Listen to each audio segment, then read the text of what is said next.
Assalamualaikum warahmatullahi wabarakatuh. Alhamdulillah, wassalatu wassalamu ala rasulillah, wa ala alihi wa ashabihi wa man wala ma ba'du. Ayolah ikhwah, dimanapun Anda berada, Alhamdulillah, puji dan syukur sepatutnya kita aturkan kepada Allah Azza wa Jalla. Berkat kemurahan, taufik dan ma'unahnya, kembali untuk bersama-sama tafakuh fi dinillah, membekali diri kita dengan ilmu agama Allah Azza wa Jalla. Salawat serta salam tidak luput untuk senantiasa kita aturkan kepada junjungan kita, Nabi kita Nabi Muhammad SAW, keluarga dan juga sahabat-sahabatnya yang telah membuktikan ketulusan niat, kesungguhan perjuangan, dan pengorbanan tanpa batas demi tegaknya dinul Islam. Semoga Allah Subhanahu wa taala berkenan mempertemukan kita dengan sahabat-sahabat Rasulullah sallallahu alaihi wasallam kelak di dalam jannahnya. Amin ya rabbal alamin.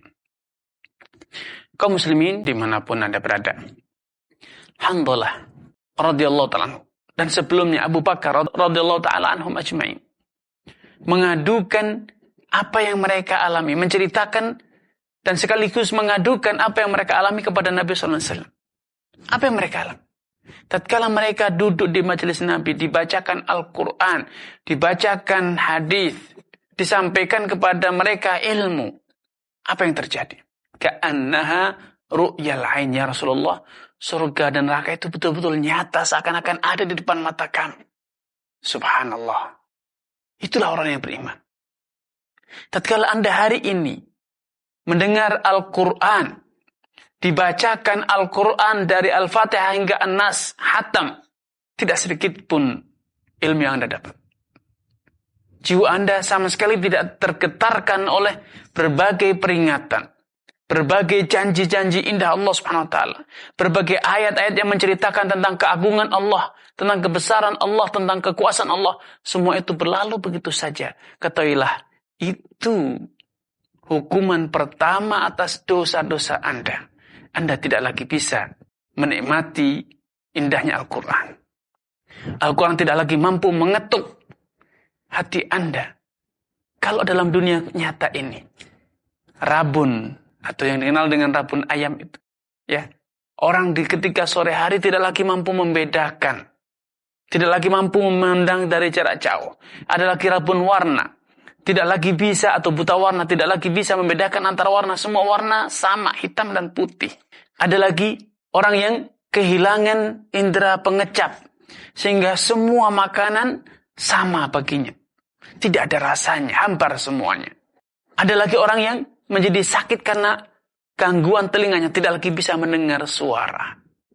Ada lagi yang kehilangan indera peraba, sehingga tidak lagi inderanya bisa meraba. Semuanya tanpa rasa, panas, dingin, tidak ada bedanya. Kehilangan rasa. Itulah kondisi yang sedang terjadi pada diri Anda tatkala Anda bergelimang dalam dosa. Itulah hukuman pertama yang Allah timpakan kepada orang-orang yang berbuat maksiat. Allah cabut perasa dalam hatinya, sehingga ancaman tentang neraka, ancaman tentang murka Allah, janji tentang surga, indahnya surga, keagungan Allah, kerahmatan Allah, semuanya berlalu dengan hambar dalam hati Anda. Itulah hukuman besar. Sadarilah bahwa Anda sedang dalam hukuman Allah tatkala semua itu terasa hambar bagi Anda. Bagaikan Anda hidup, tidak lagi punya indera, tidak lagi bisa melihat, tidak lagi bisa mendengar, tidak lagi bisa mengecap, tidak lagi bisa merasa dan meraba.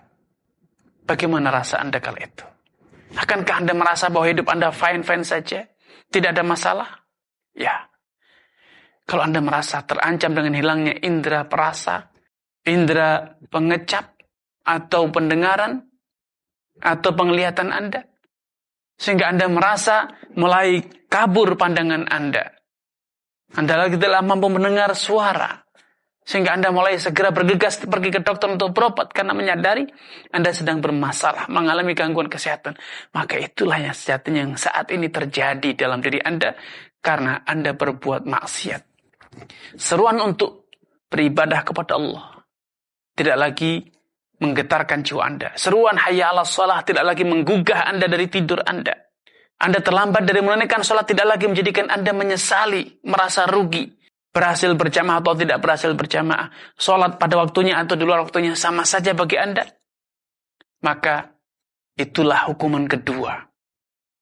Allah telah mengancam bahwa ketika Anda terus bergelimang dalam dosa tidak segera bertobat, falamma zaghu azaghallahu qulubahum.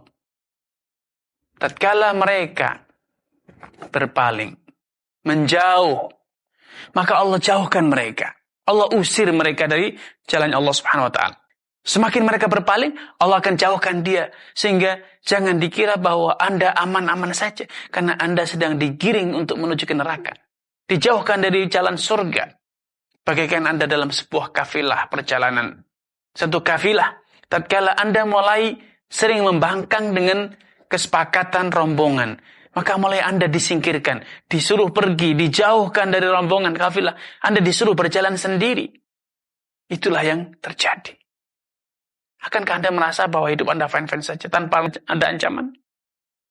Suatu hari Rasulullah SAW memberikan salah satu contoh konkret. Bagaimana cara Allah Subhanahu Wa Taala menghukumi orang yang berpaling dari jalan Allah. La yazalur rajulu yata'akharu hatta yuakhirahumullah. Tidaklah orang itu terus-menerus terlambat dalam menunaikan sholat.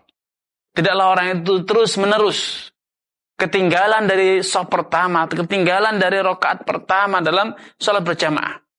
Kecuali Allah akan jadikan dia terus ketinggalan, dan terus ketinggalan. Akhirnya suatu saat dia tidak lagi bisa berjamaah. Dan terus semakin buruk. Akhirnya dia mulai berani meninggalkan sholat, menunda sholat hingga keluar waktunya. Dan akhirnya tidak sholat sama sekali. Na'udzubillah. Ya, kalau Anda berkata, tapi saya masih kaya raya. Saya masih bisa mendapatkan kesenangan dunia, ya. Fir'aun, Qarun, Haman. Mereka betul-betul telah berpaling dari jalan Allah Subhanahu wa taala. Bahkan Fir'aun mendeklarasikan diri sebagai Tuhan.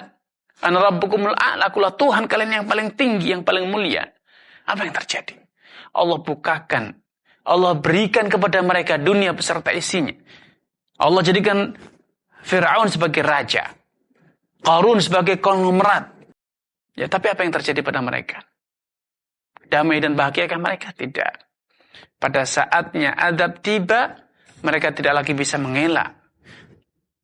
Falamma nasu ma dzukiru bihi, fatahna 'alaihim abwaaba kulli syai'. Tatkala mereka betul-betul telah berpaling, lupa, melalaikan Al-Quran, melalaikan agama yang Allah turunkan kepada mereka. Fatahna 'alaihim abwaaba kulli syai'.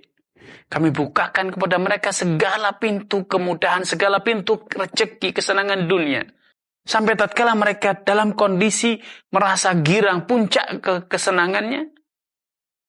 Apa yang terjadi? Akhadnahum baghtatan fa idahum mublisun. Kami timpakan kepada mereka siksa, balasan kami sekonyong-konyong. Tiba-tiba, tanpa peringatan sebelumnya, tanpa tanda-tanda sebelumnya. Faedah mublisun, sehingga mereka betul-betul terkejut, berputus asa. Tidak lagi ada tempat untuk berlindung, tidak ada kesempatan untuk berlari atau menghindar dari murka Allah Subhanahu wa taala. Ini yang bisa kami sampaikan pada kesempatan yang berbahagia kali ini. Semoga Allah Subhanahu wa taala senantiasa mensucikan jiwa kita. Allahumma ati nafsi taqwaha wa zakkiha anta khairun man zakkaha anta waliyuha wa maulaha. Wassalamualaikum warahmatullahi wabarakatuh.